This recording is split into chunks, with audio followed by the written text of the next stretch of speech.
Parte Agriest, un evento da non perdere. Agriest Tech, il futuro dell'agricoltura. Come si è chiuso il 2014 per il settore agricolo? Lo chiediamo ai presidenti delle maggiori associazioni di categoria del mondo agricolo in Veneto, cominciando da Confagricoltura. Siamo insieme a Lorenzo Nicoli, che è appunto il presidente regionale. Allora, in che modo si è caratterizzato il 2014 per il settore primario in Veneto? Ma è stato un anno abbastanza difficile, caratterizzato da un'estate che non c'è mai stata sostanzialmente, un luglio piovoso che forse ha stabilito i record storici di piovosità estiva, e questo ha avuto una ripercussione sulle coltivazioni frutticole, soprattutto orticole e frutticole, andando ad aggravare la riduzione dei consumi interni che sono legati alla crisi, ma anche la stagione fresca, diciamo così, non ha certo agevolato i consumi, e quindi andando ad appesantire un mercato interno e con un conseguente crollo dei prezzi di quel comparto. In quella situazione difficile si è inserita l'embargo russo, che ha, diciamo, influito in maniera anche importante soprattutto sulla frutta autunno-invernale, le pere, le mele soprattutto, andando a determinare un inizio di campagna commerciale molto, molto difficile, speriamo. Ecco, l'Unione Europea ha stanziato 300 milioni di euro per far fronte a questa situazione. Sono stati sufficienti e soprattutto sembra che l'embargo russo, che doveva chiudersi nei prossimi mesi, proseguirà. No, non sono assolutamente sufficienti, è pochissima cosa se spalmata nell'intera comunità europea, e un'inezia non avrà nessuna influenza positiva sulle aziende poste in crisi da questa situazione. E, ripeto, non è l'unico elemento che ha determinato la crisi del comparto ortofrutticolo nei primi mesi di commercializzazione, però in una situazione già difficile questo l'ha sicuramente aggravato. Se sarà protratta, è chiaro che ci sono dinamiche e ragioni geopolitiche molto più, diciamo, importanti forse dello stesso settore, però noi non perdiamo occasione di sottolineare quanto il settore agricolo stia pagando queste scelte politiche che sono così gravi, insomma. Allora, 2015, Presidente, l'anno che ci aspetta. Per gli agricoltori sarà un anno importante di cambiamento, perché entrerà in vigore la nuova PAC, la nuova politica agricola comunitaria. Che cosa cambierà? Ma in una battuta mi verrebbe da dire che non abbiamo un giudizio molto positivo della nuova PAC, anche se dobbiamo rendere atto che rispetto a una prima impostazione si sono andati a risolvere alcuni punti che erano molto critici e penalizzanti per noi, ma mi riferisco sostanzialmente a tutta la questione del greening, cioè tutte quelle misure agroambientali imposte per obbligo alla nostra agricoltura.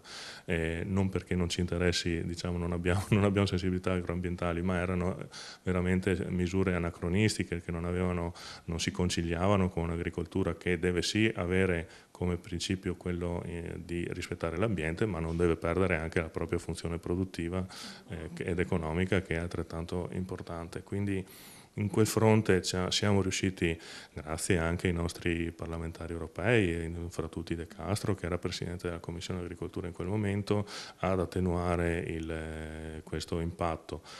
In senso più generale sarà una PAC che darà meno all'agricoltura e lo darà in maniera un po' più complicata, quindi questo un po' fa la sintesi del nostro giudizio sulla PAC. Però insomma una nota positiva per i giovani c'è. Sì, c'è da sottolineare questo aspetto, che c'è un'attenzione al ricambio generazionale, è un problema sentito in tutta Europa, in Italia in modo particolare, sia nella PAC che nel PSR ci sono risorse anche importanti destinate appunto ai giovani, e questo è una nota sicuramente positiva. Fermo restando che il migliore incentivo a un giovane per rimanere in azienda o per iniziare la nostra attività è quello di creare un contesto economico che possa dare delle prospettive di sviluppo dell'azienda, quindi il cosiddetto sistema paese deve essere posto nelle condizioni di poter competere con altri sistemi paesi agricoli come Germania, Francia e qualcun altro, insomma. Si parla ormai da anni della parola sburocratizzazione, ma si è dato concretezza oppure no? Purtroppo alle alle buone intenzioni non hanno fatto seguito i fatti, e i fatti dicono che negli anni sia la PAC che i PSR si sono sempre più complicati.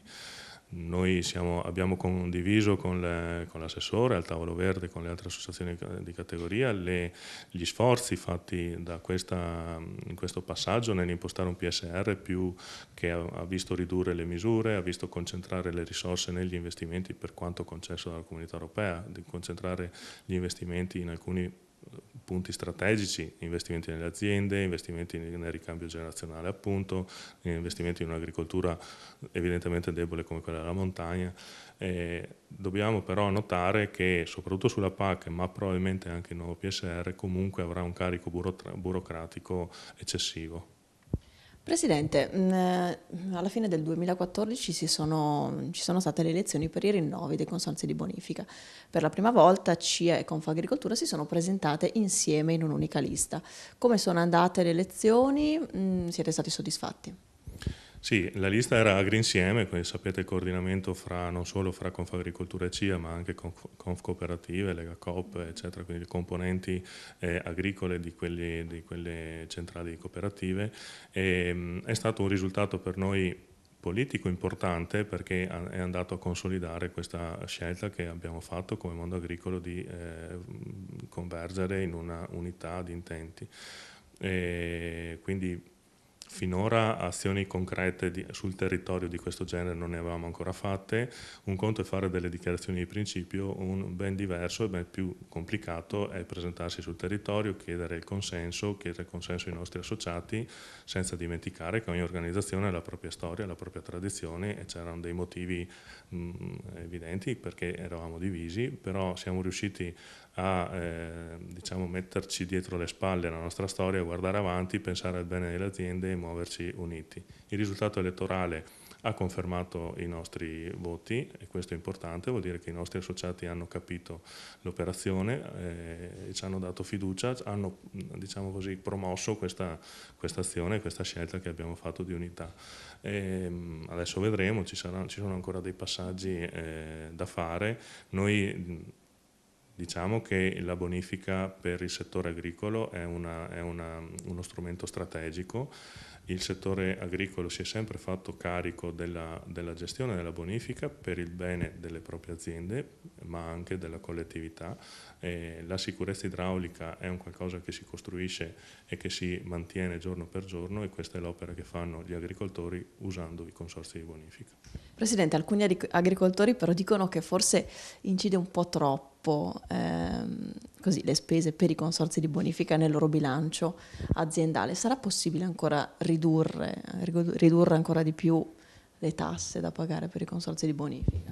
Guardi, questo è una nota dolente, proprio dicevo, è un settore strategico, ma anche, come giustamente sottolineava lei, una voce importante di spesa nel nostro bilancio aziendale. Incide molto la quota di bonifica nel bilancio delle aziende e purtroppo realisticamente non possiamo immaginare delle riduzioni a breve termine. Perché? Perché le disponibilità pubbliche sono venute sempre più a mancare e quindi non è realistico immaginare una riduzione delle quote di bonifica, anche se chi avrà l'onere di gestire questi consorzi dovrà porsi come obiettivo principale quello di ottimizzare i costi, di fare delle economie, di cercare di mettere in campo tutte quelle scelte che tendano a ridurre il peso della bonifica, pur mantenendo un livello di servizi e di strutture sul territorio a garanzia della sicurezza idraulica sufficienti e di ottimo livello, come più o meno è stato in tutto il Veneto. Grazie a Lorenzo Nicoli, presidente regionale di Confagricoltura. E adesso, amici, la linea torna alla regia, ma ci vediamo tra poco, ci spostiamo a Mestre. Ok, presidente, grazie.